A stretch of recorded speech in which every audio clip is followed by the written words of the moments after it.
Good morning mga palanggalaya vlogs, pabunas today September 5, 2025. Guide na to karon nga adlaw is 0 size. Pwede na 0, pwede na size, pwede ninyo ubanon kung ganahan mo na rin sa inyo ha. So mamasin sa ta karon nga adlaw unsay maayo ani ron no. So nakakuha ta gahapon na rambol ta sa 821 ug sa 039 nato. So karon tanawon nato nin say maayo nato ani nga ikuan ron.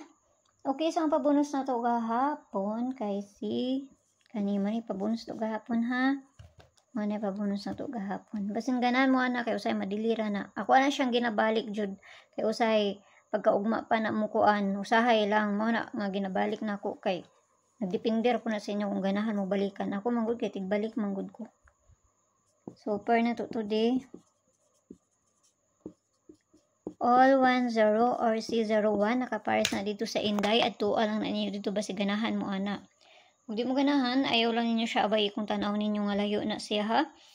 Pero narasyon na sa inyo ha. Handa na makakuha na po daon niya kay para makadaghan na po daw makasabay. Basta piliin ninyo kay ubay-ubay jud baya po niya kung ginapanghatag diri.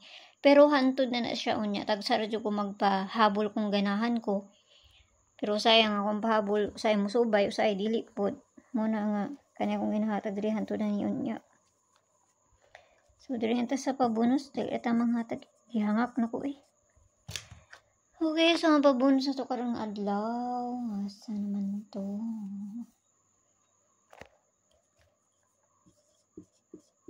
Muna ito ang pabonus karong adlaw ha. So, kinahanglan na ito ni balihon kay basig mabaliktad ni. 943 ang pabaliana. Kung doon na sa inyo ha, moray pag-abay ninyo. Layo ganina sa inyo ha. Kaya lang ninyo siya abay eh. Okay, so kana lang tanag mo subay na, uli mo subay wala tay mahimo anak kay kamasin naman ni ako no? So mayong buntag sa inyo kampi ang tanan og kana lang tanag makakuha na pud karon nga adlaw.